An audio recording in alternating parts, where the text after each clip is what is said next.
Breaking news చూస్తున్నాం. Vijayawada new రాజరాజేశ్వరిపేటలో మంత్రులు సత్యకుమార్, నారాయణ పర్యటించారు. న్యూ రాజరాజేశ్వరిపేటలో ఏర్పాటు చేసిన మెడికల్ క్యాంపులో రోగుల ఆరోగ్య పరిస్థితిని మంత్రులు అడిగి తెలుసుకున్నారు. డయేరియాపై ప్రజల్లో అవగాహన కల్పిస్తున్నామని మంత్రి సత్యకుమార్ తెలిపారు. ప్రస్తుతం కేసులు తగ్గుముఖం పడుతున్నాయని అన్నారు. ప్రతి ఇంటికి వెళ్లి ఆరోగ్య సర్వే చేస్తున్నామన్నారు. నీటి శాంపుల్ సేకరిస్తున్నామన్నారు. ఇప్పటి వరకు 141 కేసులు నమోదయ్యాయని, ప్రస్తుతం 61 కేసులు యాక్టివ్ గా ఉన్నాయని మంత్రి సత్యకుమార్ తెలిపారు. డయేరియాపై ప్రభుత్వం అన్ని చర్యలు తీసుకుంటుందని ఎంపీ కేశినేని చిన్ని తెలిపారు.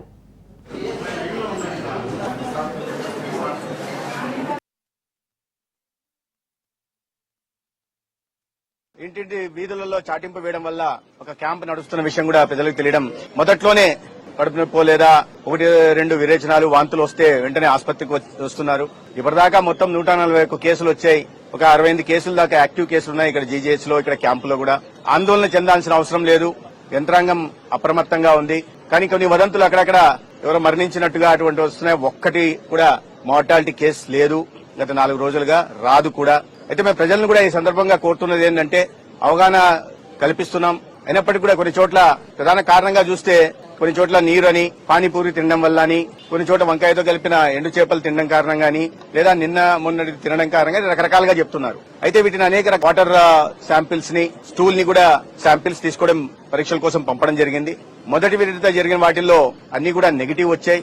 రెండవ విడత కూడా మళ్లీ పంపడం జరిగింది. బ్యాక్టీరియాలజికల్, బయాలజికల్, మైక్రోబియల్ టెస్ట్ల కోసం పంపించడం జరిగింది. ఇవాళ రిపోర్ట్లు కూడా రావాల్సింది. వాటి వచ్చిన తర్వాత దీన్ని మరి కాస్త కులంకుషంగా పరిశీలించి కారణాలు ఎక్కడున్నాయి, నీరు ఎందుకంటే గత 3 రోజులుగా ఈ తాగుతున్న నీరు మున్సిపాలిటీ ద్వారా గానీ లేదా ఆర్ఓ ద్వారా తాగుతున్న నీరును ఆపి ప్రభుత్వమే, జిల్లా యంత్రాంగమే నీటి సరఫరా చేస్తుంది. నారాయణ గారు అంతేకాకుండా నిన్నంతా అధికారులు రావడం, వాళ్ళ ఆరోగ్య శాఖ మంత్రి సత్యకుమార్ గారు కూడా వచ్చి ఇక్కడ ఉన్న పరిస్థితులను పరిశీలించి ఎందుకు ఇది ఈ విధంగా వస్తుందా అనేది రిపోర్ట్స్ కూడా రావాల్సి ఉంది. ఎక్కడికక్కడ ప్రభుత్వం నిన్నటి నుంచి నారాయణ గారు వచ్చిన దానికి సమీక్ష అవేర్నెస్ ప్రజల్లో బాగా చేశారు. ప్రజలు తీసుకుని ప్రజల ఇబ్బంది కలగకుండా ముందు తాత్కాలిక ఉపశమనాలతో తర్వాత అధికారులతో మంత్రి చేసుకుంటూ తప్పకుండా ఈ ప్రాంతాన్ని మెయిన్గా కాన్సన్ట్రేట్ చేసి, నేను కానీ కొండకుమార్ గారు కానీ కాన్సన్ట్రేట్ చేసి ప్రాంతంలో ఇటువంటి సమస్యలు రాకుండా చూస్తామని తెలియజేసుకుంటాం. రెడ్డికేటు విజయవాడ న్యూ రాజరాజేశ్వరిపేటలో మంత్రులు సత్యకుమార్, నారాయణ పర్యటించారు. న్యూ రాజరాజేశ్వరిపేటలో ఏర్పాటు చేసిన మెడికల్ క్యాంపులో రోగుల ఆరోగ్య పరిస్థితిని మంత్రులు అడిగి తెలుసుకున్నారు. డయేరియాపై ప్రజల్లో అవగాహన కల్పిస్తున్నామని మంత్రి సత్యకుమార్ తెలిపారు. ప్రస్తుతం కేసులు తగ్గుముఖం పడుతున్నాయని అన్నారు. ప్రతి ఇంటికి వెళ్లి ఆరోగ్య సర్వే చేస్తున్నామన్నారు. నీటి శాంపిల్ సేకరిస్తున్నామన్నారు. ఇప్పటి వరకు 141 కేసులు నమోదయ్యాయని, ప్రస్తుతం 61 కేసులు యాక్టివ్ గా ఉన్నాయని మంత్రి సత్యకుమార్ తెలిపారు. డయేరియాపై ప్రభుత్వం అన్ని చర్యలు తీసుకుంటుందని ఎంపీ కేశినేని చిన్ని తెలిపారు. రైట్ విజయవాడ న్యూ రాజరాజేశ్వరిపేటలో అయితే మంత్రులు సత్యకుమార్ అలాగే నారాయణ పర్యటించారు. సో దీనికి సంబంధించి పూర్తి అప్డేట్స్ మా ప్రతినిధి రవీందర్ అందిస్తారు. శ్రీనివాస్, అక్కడ మంత్రులైతే పర్యటించినట్టుగా తెలుస్తుంది. సో డయేరియా బాధితులకు మంత్రులు ఎలాంటి భరోసా ఇచ్చారు? విజయవాడలో మనం చూసుకున్నట్లయితే పశ్చిమ నియోజకవర్గంలో ఉన్నటువంటి న్యూ రాజరాజేశ్వరిపేటలో గత కొద్ది రోజులుగా కూడా అతిసార వ్యాధులు ప్రబలినట్లుగా కూడా మనకి తెలుస్తా ఉన్నాయి. ముఖ్యంగా మనం చూసినట్లయితే ఈ ప్రాంతాన్ని మనం చూసినట్లయితే ఇక్కడ డ్రైనేజ్ వ్యవస్థ అనేది సక్రమంగా లేదని కూడా చెప్పచ్చు.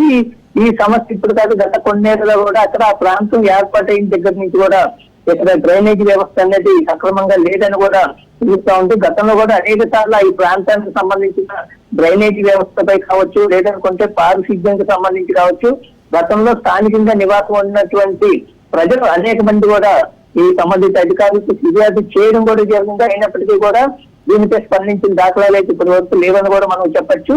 ఇందుకు నిదర్శనం ఇప్పుడు నెలకొన్నటువంటి డయేరియా సమస్య ఏదైతే ఉందో ఇదే ప్రధాన ప్రాబ్లం గా మనకి కనిపిస్తా ఉంది. ఇప్పటికైనా అధికారులు స్పందించాలని కూడా అక్కడ ప్రజలు కోరుతా ఉన్నారు. మనం గత కొద్ది రోజులుగా మనం చూసినట్లయితే ఈ ప్రాంతంలో డయేరియా ప్రబలిందని కూడా అధికారులు చెప్తున్నప్పటికీ కూడా ఇప్పటికీ కొన్ని పరీక్షలు చేయించాలని మొదటి విడతగా చేసినటువంటి పరీక్షల్లో ఇప్పటి వరకు ఏ విధమైనటువంటి ఇబ్బందులు లేవని కూడా వచ్చినట్లు అధికారులు చెప్తా ఉన్నారు. అయితే రెండోసారి కూడా అక్కడ ఏర్పాటు చేసినటువంటి మెడికల్ క్యాంపులు ఏవైతే ఉన్నాయో వాళ్ళందరి నుంచి కూడా బ్లడ్ శాంపిల్స్ సేకరించి వాళ్ళందరి నుంచి కూడా వాటన్నిటిని కూడా మరి రెండో విడత టెస్టులు కూడా పంపడం జరిగింది. టెస్టులు ఇంకా రావాల్సి ఉంది.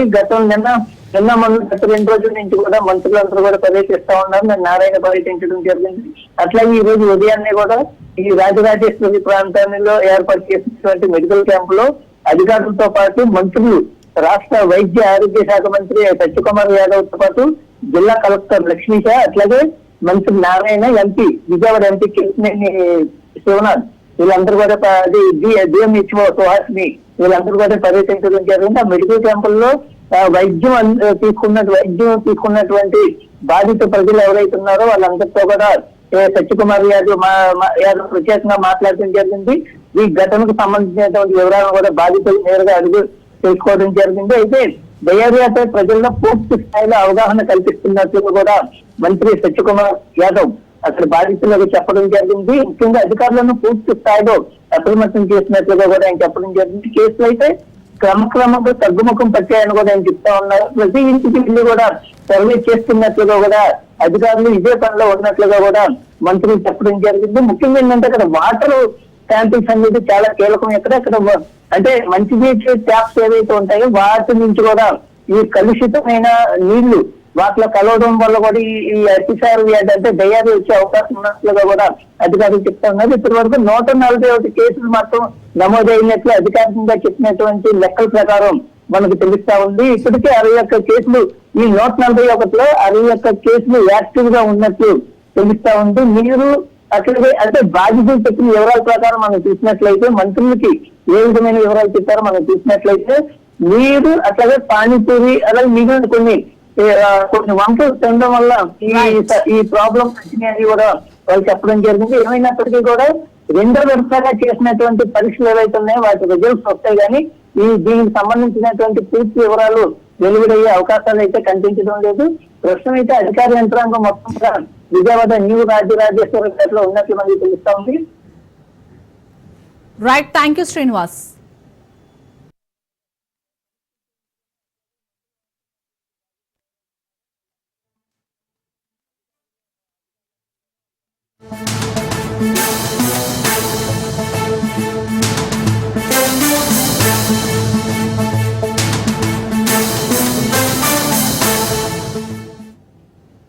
అనంతపురం జిల్లా తాడిపత్రిలో మరోసారి హై టెన్షన్ నెలకొంది.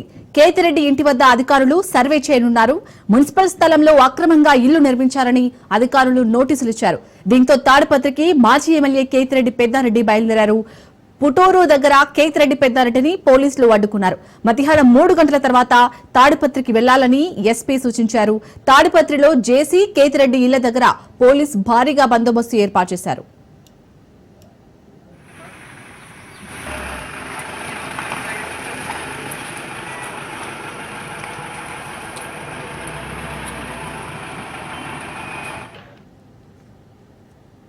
రైట్, అనంతపురం జిల్లా తాడిపత్రిలో అయితే మరోసారి హై టెన్షన్ నెలకొంది. ప్రస్తుతం కేతిరెడ్డి ఇంటి వద్ద అధికారులైతే సర్వే చేస్తున్నారు. దీనికి సంబంధించి పూర్తి అప్డేట్స్ మా ప్రతినిధి జీవన్ అందిస్తారు. జీవన్, తాడిపత్రిలో సిచ్యుయేషన్ ఏ విధంగా ఉంది?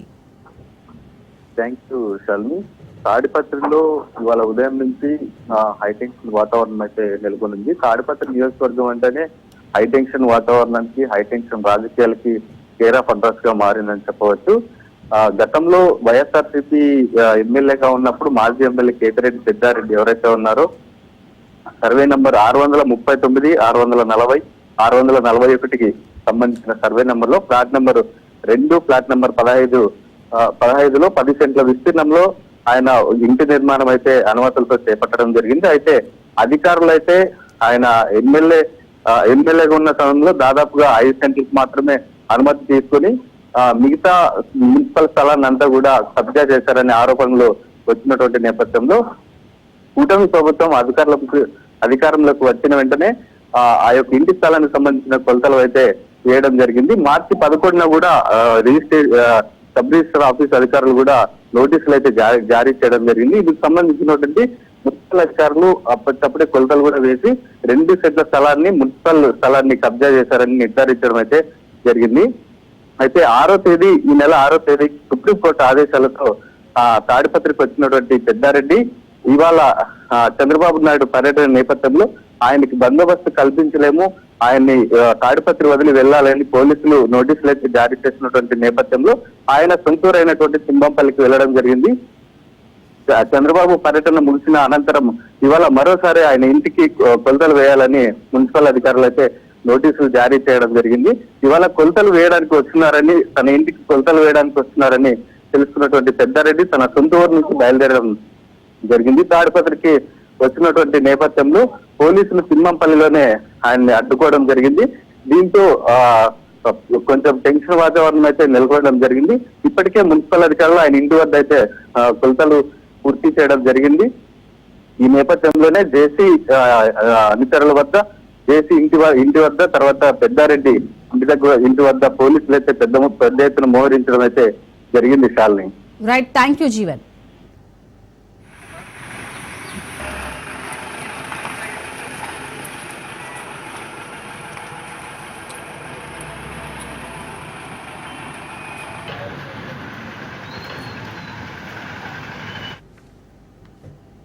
సిద్దిపేట జిల్లా హుస్నాబాద్ లో భారీ వర్షం కురిసింది.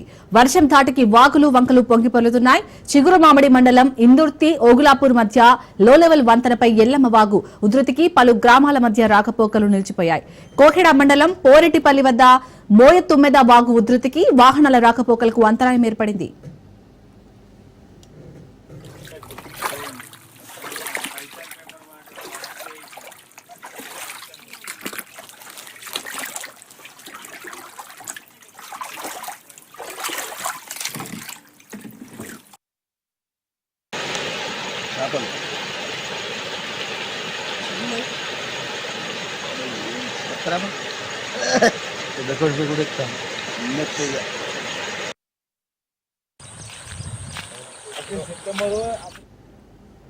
పట్టణంలోని అంబేద్కర్ చౌరస్తా, మల్లచెట్టు చౌరస్తాలో వరద నీరు భారీగా చేరింది.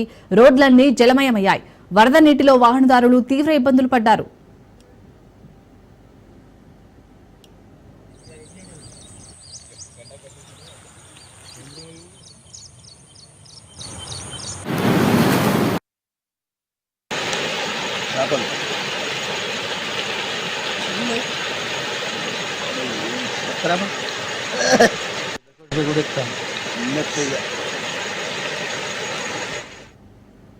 మరోవైపు వర్షం లేక తీవ్ర ఎండలతో ఉక్కపోతకు గురైన పట్టణ ప్రజలకు భారీ వర్షం కురవడంతో వాతావరణం చల్లబడి కాస్త ఉపశమనం లభించింది. రైట్, ఇదే అంశానికి సంబంధించి పూర్తి అప్డేట్స్ మా ప్రతినిధి రాజు అందిస్తారు. రాజు. ఉమ్మడి జిల్లా మెదక్, సంగారెడ్డి, సిద్దిపేట జిల్లా వ్యాప్తంగా రాత్రి నుంచి భారీ వర్షం కురిసింది. అయితే అటు మెదక్ జిల్లాలో రాత్రి 2-3 గంటల్లోనే 13 సెంటీమీటర్ల వర్షం పడడంతో మళ్ళీ ఇళ్లలోకి, పాఠశాలల్లోకి, తర్వాత లోతట్టు ప్రాంతాలన్నీ కూడా జలమయమైనటువంటి పరిస్థితి కనిపించింది. మొత్తానికి ఆ ప్రజల్ని కూడా సురక్షిత ప్రాంతాలకు తరలించారు. అదేవిధంగా వారికి మెడికల్ సదుపాయం, తర్వాత భోజన సదుపాయం కూడా కల్పించారు అధికారులు. రాత్రి నుంచి కూడా అది అధికారులు అంతా కూడా సమయంతో అటు రెవెన్యూ, పోలీసు, ఐదు సిబ్బంది అంతా కూడా సమయంతో పనిచేస్తూ ప్రజలకైతే సేవలు అందిస్తున్నారు. ముఖ్యంగా మెదక్ జిల్లా, మెదక్ పట్టణ కేంద్రం, అదేవిధంగా ఇటు ఉస్నాబాద్ లో కూడా భారీ వర్షం కురిసింది. అటు రోడ్లన్నీ కూడా జలమయమయ్యాయి. రాత్రి అంతా కూడా భారీ వర్షం కురవడంతో మొత్తం చెరువులా తలపించింది పట్టణం అంతా కూడా. ఇప్పుడు గత 15 రోజుల క్రితం పడ్డ వర్షానికి చేరుకున్నటువంటి అటు మెదక్ పట్టణం, అదేవిధంగా ఉస్నాబాద్ పట్టణం కూడా చేరుకుంటున్న సమయంలోనే ఈ రోజు భారీ వర్షం కురవడంతో మళ్ళీ పాదస్థితికి వచ్చేసింది పట్టణం అంతా కూడా. అదేవిధంగా సిద్దిపేటలో కూడా రాత్రి భారీ వర్షం కురిసింది. అటు సిద్దిపేట, మెదక్ జిల్లాలో అన్ని వాగులు, వంకలైతే పూర్తిగా ఇంపుల్లా మారాయి. ప్రమాద స్థాయిలో ప్రవహిస్తున్నాయి. ముఖ్యంగా ఇప్పటికే పంట నష్టం చెంది రైతులంతా కూడా ఆగమైన పరిస్థితిలో ఈ రోజు ఉన్న కొద్దిపాటి పంట చేతికొస్తుందనే సమయంలో మళ్ళీ వర్షం పడడంతో ఈ భారీ వర్షానికి మళ్ళీ పంటని కూడా నష్టపోయి కొన్ని ప్రాంతాల్లో చిన్న ఇల్లు కూలిపోవడంతో అటు ఆత్మ నష్టం కూడా సంభవించింది. అదేవిధంగా ఇప్పుడు చేరుకున్నటువంటి పట్టణాల్లో షాపులని కూడా కొన్ని షాపుల్లోకి నిలిచడంతో ఆ షాపుల్లో కూడా సామాన్ తడిచిపోయి ఇప్పటికీ వాళ్ళు పూర్తిగా ఆశ్వాసం కూడా జరిగిందిగా చెప్పుకోవచ్చు. ముఖ్యంగా అటు సంగారెడ్డి, మెదక్, సిద్దిపేట జిల్లాలో భారీ వర్షాలతో ప్రజలంతా కూడా ఆగమైన పరిస్థితి కనిపిస్తుంది. అటు యూరియా కష్టంతో పాటు ఇటు పంట వర్షాలతోని పంట నష్టం పూర్తివుతుంది. రైతులైతే రోడ్డు మీద పడే పరిస్థితి వచ్చిందని చెప్పుకోవచ్చు. అటు పట్టణ వాసులకు పట్టణాల్లో పూర్తి స్థాయిలో ఇండ్లలోకి తర్వాత షాపుల్లోకి వాటర్ రావడంతో అటు వారికి కూడా భారీగా ఆస్తి నష్టం జరిగినట్టుగా చెప్పుకోవచ్చు.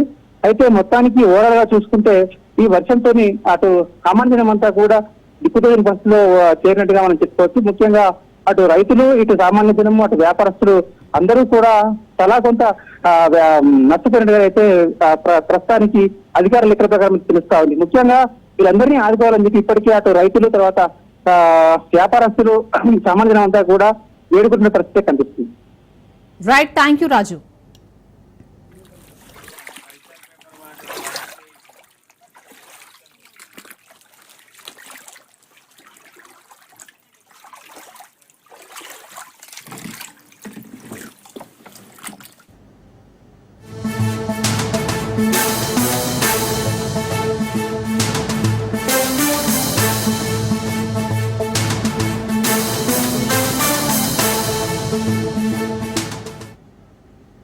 హైదరాబాద్ లో కురిసిన భారీ వర్షానికి మూసీ ఉధృతంగా ప్రవహిస్తుంది. యాదాద్రి జిల్లా పోచంపల్లి, బీబీనగర్, వలిగొండ మండలాల పరిధిలో మూసీ వాగు లో లెవెల్ బ్రిడ్జిలపై నుండి వెళ్తుండటంతో రాకపోకలను పూర్తిగా నిలిపివేశారు పోలీసు అధికారులు. భారీ వర్షం కురవడంతో రైతులను, ప్రజలను అధికారులు అప్రమత్తం చేశారు. రైతులు ఎవరూ కూడా వ్యవసాయ పనుల నిమిత్తం మూసీ వాగు దాటవద్దని అధికారులను అప్రమత్తం చేశారు.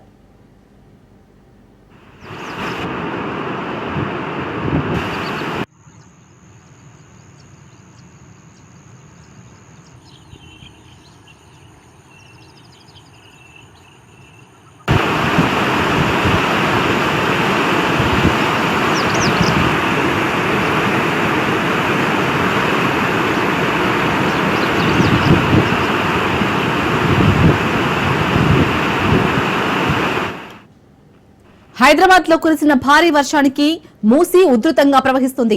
యాదాద్రి జిల్లా పోచంపల్లి, బీబీనగర్, వలిగొండ మండలాల పరిధిలో మూసీ వాగు లో లెవెల్ బ్రిడ్జిలపై నుండి వెళ్తుండటంతో రాకపోకలను పూర్తిగా నిలిపివేశారు పోలీసు అధికారులు. భారీ వర్షం కురవడంతో రైతులను, ప్రజలను అధికారులు అప్రమత్తం చేశారు.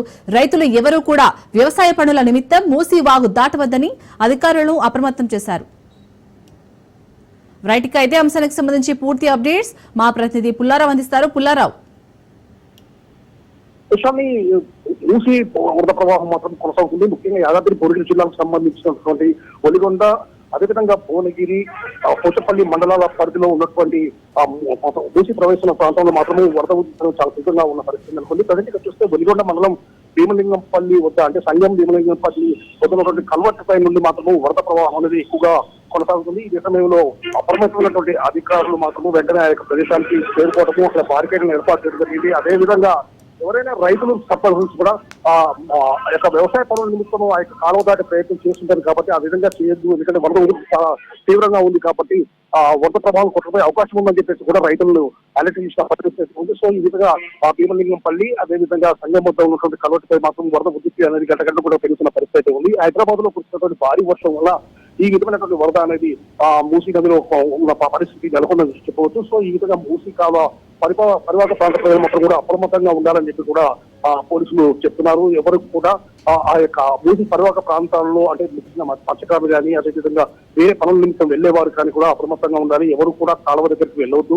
ఆ మూసీ ప్రభావం ఎక్కువగా ఉంది కాబట్టి దాన్ని దాటే ప్రయత్నాలు మాత్రం చేయొద్దు. అదేవిధంగా రైతులు మాత్రం తమ యొక్క పొలాల కోసం వెళ్ళేటప్పుడు కూడా ఆ మూసిని దాటే ప్రయత్నం చేయొద్దని చెప్పేసి కూడా అధికారులు మాత్రం పూర్తి స్థాయిలో అప్రమత్తం చేసిన పరిస్థితి నెలకొందని చెప్పవచ్చు. ప్రజెంట్గా చూస్తే మాత్రము ఒలిగొండ, అదేవిధంగా పోచంపల్లి, బీబీనగర్ మధ్య మాత్రము రాకపోకలకు మాత్రం తీవ్ర స్థాయిలో అంతరాయం ఏర్పడింది. ఎందుకంటే కల్వర్టు పై వరద ప్రభావం ఎక్కువగా ఉంది కాబట్టి పోలీసులు అప్రమత్తమైన బారికేడ్ ఏర్పాటు చేసేది వాహనాలు వాటి గుండా వెళ్లకుండా కూడా పూర్తి చేశారు. దీనివల్ల చుట్టుపక్కల ప్రాంతాలు, అంటే కాలువ వందన ఉన్నటువంటి ప్రాంతాలకు ఉన్నటువంటి ఇరు గ్రామాల ప్రజలు కూడా ఒక ప్రాంతం నుండి ఇంకో ప్రాంతానికి కూడా వెళ్ళినటువంటి పరిస్థితి అయితే తలెత్తిందని చెప్పుకోవచ్చు.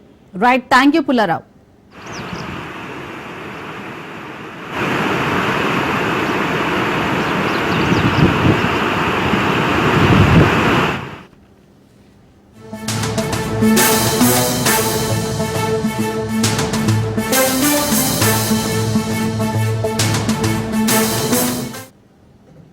వరంగల్ జిల్లా రాయపర్తిలో తీవ్ర ఉద్రిక్తత చోటు చేసుకుంది. యూరియా కొరతకు నిరసనగా రైతులు ధర్నాకు దిగారు. రైతుల ధర్నాకు బీఆర్ఎస్ మద్దతు తెలిపింది. రైతు ధర్నాలో మాజీ మంత్రి ఎర్రబెల్లి దయాకర్ రావు పాల్గొన్నారు. రేవంత్ పాలనలో రైతులు తీవ్ర ఇబ్బందులు పడుతున్నారని ఎర్రబెల్లి దయాకర్ రావు మండిపడ్డారు. బీఆర్ఎస్ పాలనలో రైతులు సంతోషంగా ఉన్నారని అన్నారు. ధర్నా చేస్తున్న ఎర్రబెల్లి దయాకర్ రావును పోలీసులు అరెస్ట్ చేశారు. ఎర్రబెల్లి అరెస్టును రైతులు బీఆర్ఎస్ శ్రేణులు అడ్డుకున్నారు.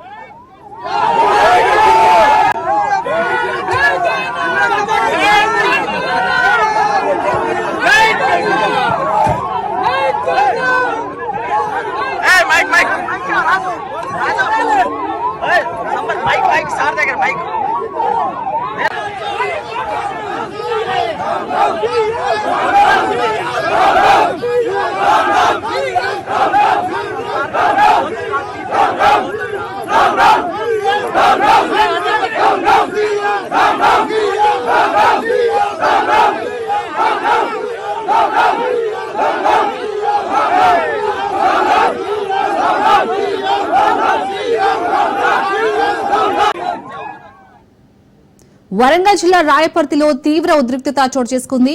యూరియా కొరతకు నిరసనగా రైతులు ధర్నాకు దిగారు. అయితే ఈ రైతులు ధర్నాకు దిగిన కార్యక్రమంలో ఎర్రబెల్లి దయాకర్ రావు కూడా పాల్గొన్నారు. సో పోలీసులు ఎర్రబెల్లి దయాకర్ రావుని అరెస్ట్ చేసినట్టుగా తెలుస్తుంది. దీనికి సంబంధించి పూర్తి అప్డేట్స్ మా ప్రతినిధి చంద్రశేఖర్ అందిస్తారు. చంద్రశేఖర్. శాలిని, రాష్ట్రంలో వ్యవసాయ సంక్షోభం అయితే ఉందని చెప్పి రైతులు ఆవేదన చెందుతున్నారు. ఇటు యూరియా కావాల్సినంత యూరియా దొరకక రైతులు మొత్తం కూడా తీవ్ర ఇబ్బందులకు గురవుతున్న పరిస్థితి. మొత్తం ఉమ్మడి జిల్లా వ్యాప్తంగా కూడా నిత్యం యూరియా సెంటర్ల లాగా యుద్ధ వాతావరణం అయితే నెలకొని ఉంది.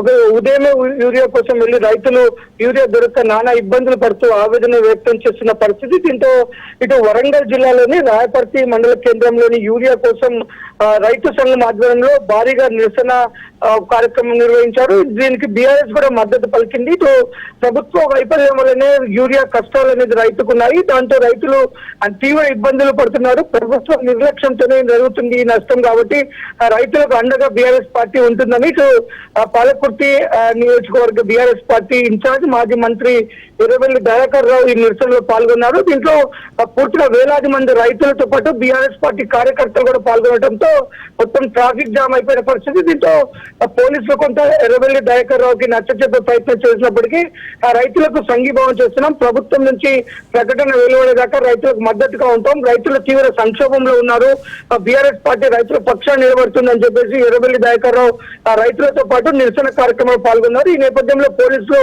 ఎర్రబెల్లి దయాకర్ రావుని బలవంతంగా అరెస్ట్ చేయడం జరిగింది. అక్కడి నుంచి తనను రాయపర్తి పోలీస్ స్టేషన్ కి తరలించే నేపథ్యంలో ఇటు కార్యకర్తలు ఇటు బీఆర్ఎస్ పార్టీ కార్యకర్తలతో పాటు రైతులంతా కూడా ఎర్రబెల్లి మన రాయపర్తి పోలీస్ స్టేషన్ చుట్టుముట్టడంతో అక్కడి నుంచి వర్ధన్నపేటకు తరలించాలని చూశారు. వర్ధన్నపేట పోలీస్ స్టేషన్ కి తరలించే క్రమంలో అక్కడ వర్ధన్నపేట కాడ కూడా కొత్త బీఆర్ఎస్ పార్టీ నాయకులతో పాటు ఇటు రైతులు గుమిగూడటంతో తనని తన కాన్వాయ్లో ఎక్కించి తిరిగి హన్మకొండ వైపు పంపించారు. మొత్తం కూడా ఆ ఉద్రిక్త వాతావరణం అయితే చోటు చేసుకుంటూ వేలాది మంది రైతులు రోడ్డెక్కి ప్రభుత్వ వైఫల్యానికి నిరసనగా అయితే వారు రైతుల కష్టాలను అయితే వారు ప్రభుత్వం ఆలకించడం లేదు. రైతులు తీవ్ర ఇబ్బందులు పడుతున్నారని ప్రభుత్వం ఒక పక్క కావాల్సినంత యూరియా ఉందని చెప్తూ ఒక పక్క రైతులు పడే కష్టాలు చూడట్లేదా, రైతులు రోజుల తరబడి యూరియా సెంటర్ల కోసం నిలబడి ఒక పక్క అక్కడ రైతులు అనేక బాధలు పడుతున్నప్పటికీ ప్రభుత్వం స్పందించకపోవడం ఆ ప్రభుత్వ నిర్లక్ష్యానికి కారణమని రైతులు అయితే ఆవేదన వ్యక్తం చేస్తున్నారు. ఇటు పక్క రైతులకు సంఘీభావం తెలిపిన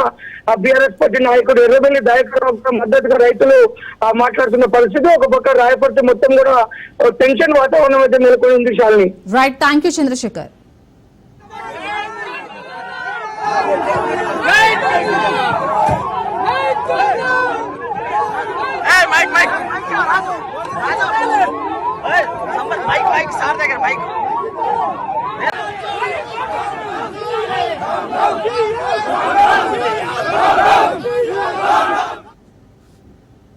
అల్లూరు జిల్లాలో ఉద్యాన శాస్త్రవేత్తలు సర్వే నిర్వహించారు.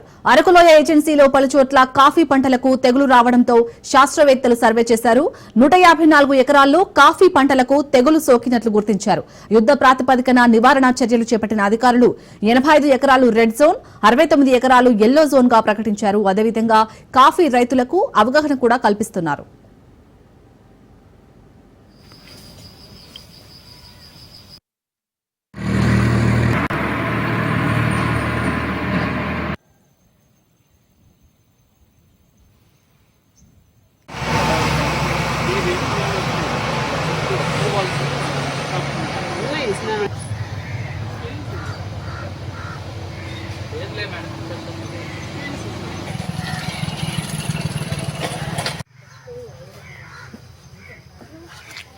ఇందులో బేబీ బోర్ లేదు సార్, నేను తీయలేదు. ఇక్కడ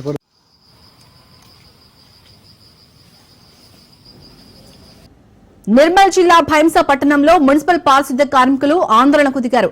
విధులను బహిష్కరించి మున్సిపల్ ఆఫీస్ ముందు కార్మికులు బైఠాయించారు. తమ సమస్యలను పరిష్కరించాలని కార్మికులు కోరుతున్నారు. తమకు నెల నెలా జీతాలతో పాటు పని ఒత్తిడి తగ్గించాలని డిమాండ్ చేశారు. గత 5 ఏళ్ల నుంచి పీఎఫ్ డబ్బులు చెల్లించడం లేదని కార్మికులు ఆరోపిస్తున్నారు.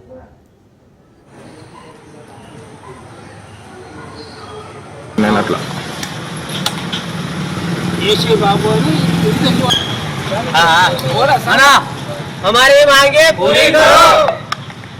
नाइंसाफ है, इसके ऊपर कलेक्टर साहब 1500 में कर रहे, 12,000 रुपए तनख्वाह में, 1,500 रुपए पेंशन।